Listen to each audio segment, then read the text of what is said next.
Halo saudaraku, Alhamdulillah pada kali ini kita bisa berjumpa kembali bersilaturahim dengan channel Sunnah dan Adab yang mengungkap serba-serbi Islam dan Muslimin. Kita masih fokus mengungkap kasus yang dilakukan oleh Ustadz Yusuf Mansur berkaitan dengan manuver-manuvernya berkaitan dengan secara spesifik mengakali atau memanfaatkan umat yang mempercayai dia, kemudian dalam banyak kasus mereka diperalat untuk diambil atau dimintai harta bendanya melalui berbagai pintu. Ada yang pintu sedekah, pintu investasi, pintu patungan aset, dan lain-lain. Nah, kali ini kita melihat dengan banyaknya serangan atau banyaknya nasihat atau banyaknya pembukaan terhadap topeng-topeng Yusuf Mansur ini, pesona beliau sebagai ustaz itu sudah semakin pudar. Nah, dulu pada era kurang lebih 2010, sebelum dan sesudahnya beberapa tahun, Yusuf Mansur begitu bercahaya, begitu mempesona, dan banyak orang yang sangat bersimpati kepada beliau.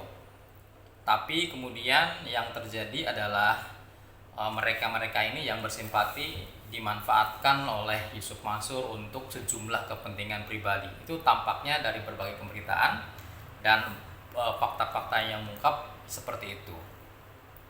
Nah, pudarnya pesona Yusuf Mansur hari ini itu ditandai beberapa indikator. Misalnya semakin jarang muncul di TV. Nah, ini yang pertama ya, indikator pertama. Kalau dulu kayaknya hampir setiap hari atau bahkan setiap hari beliau muncul di TV. Kita bisa melihat di berbagai channel TV ya, stasiun televisi itu muncul Ustadz Yusuf Mansur ini, baik sebagai penceramah atau sekedar dialog, narasumber, dan acara-acara lainnya. Hari-hari ini sudah makin jarang beliau muncul di televisi ya, silahkan dilacak itu jejak digitalnya sudah sangat jarang. Kalau ada pemberitaan pun atau munculnya dia, isunya sudah isu negatif, bukan lagi menampilkan pesona dia, tapi justru malah ketika dia tampil pesonanya semakin dihabisi oleh host atau lain sebagainya lah. Itu indikator pertama, beliau semakin memudar pesonanya. Yang kedua, semakin buruk citra di medsos atau di publik. Kalau saudara-saudara sekalian mengikuti obrolan di masyarakat, ya mungkin di masjid-masjid habis sholat berjamaah atau mungkin di pengajian-pengajian, ya coba pembicaranya itu sudah negatif-negatif semua ya, negatif semua. Di wilayah saya negatif semua. Ya mungkin beberapa tempat tertentu ya linknya dia yang masih fanatik ya ada saya kira. Tapi kalau kita lihat di medsos juga demikian kasusnya. Jadi para netizen ini sudah 90% lebih mungkin yang anti terhadap Yusuf Mansur ini ya. Hanya 1-2 lah yang masih tetap ngepan kepada dia, dan itu wajar-wajar saja. Tapi intinya semakin buruk citra beliau di medsos maupun di masyarakat. Nah, indikator berikutnya nih, indikator pudarnya pesona Yusuf Mansur yang ketiga adalah semakin terbuka topeng-topeng yang dia kenakan. Ya, topeng bisnisnya dibongkar, bagaimana dia berbisnis yang tidak fair, tidak profesional, itu maksudnya tidak profesional, tidak menghasilkan laba, dan tidak jelas alur bisnisnya itu seperti apa. Itu makin dibuka topeng itu. Sebagai ustadz pun dibuka bagaimana kejahilannya dia dalam menyampaikan agama ini ya, tidak ada materi keagamaannya. Yang terjadi adalah gueyan-gueyan retorika, kemudian narasi-narasi yang mengajak umat memperkaya ya, atau membangun dunia gitu. Itu yang sering muncul di ceramah-ceramah, dan itu dibongkar habis-habisan oleh para ustadz, para kiai ya, dan juga oleh para netizen dan lain-lain. Dibuka itu topengnya itu.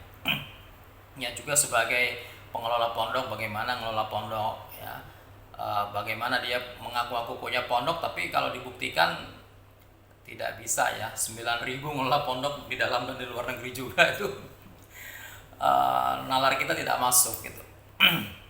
Jadi dibuka itu kebohongan-kebohongan dia oleh berbagai kalangan ya, oleh host TV pun juga dengan memberikan umpan-umpan pertanyaan yang membuat dia terjebak juga sama dengan membuka topeng dia juga. Jadi semakin hari semakin terbuka topeng kepalsuan yang menutupi Yusuf Mansur ini.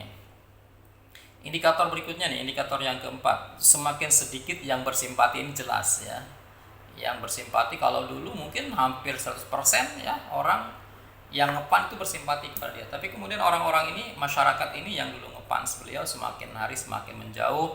Bahkan tidak hanya menjauh ya, jadi menjadi antipati terhadap Yusuf Mansur ini. Itu semakin kelihatan. Nah, semua indikator memudarnya pesona Yusuf Mansur itu mengakibatkan berkurangnya income dia. Di jam manggungnya berkurang, jam tampilnya mulai hilang satu persatu, nah, sehingga sektor-sektor bisnisnya itu merugi ya.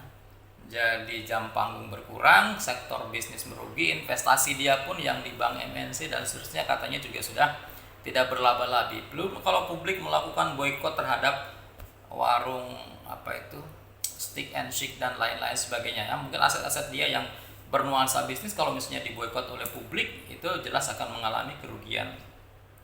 Sehingga dari hari ke hari secara perlahan harta bendanya itu berkurang ya. Kalau income tidak ada, pengeluaran terus, maka otomatis harta bendanya makin turun ya jumlahnya secara perlahan tapi pasti. Belum lagi kalau ada kasus-kasus tertentu, misalnya ada gugatan kepada dia kemudian dikabulkan, itu langsung meledak itu pengeluarannya ya, karena tuntutannya itu satu orang bisa ratusan juta bahkan miliaran. Astagfirullahaladzim. Ya ayyuhalladzina amanu tubu ilallahi taubatan nasuha. Wahai orang yang beriman, bertobatlah kalian kepada Allah dengan taubat nasuha. Semoga kita semua diampuni oleh Allah SWT dan saudara kita Ustaz Yusuf Mansur segera balik ke jalan yang benar sebelum urusannya berkepanjangan sampai di akhirat sana.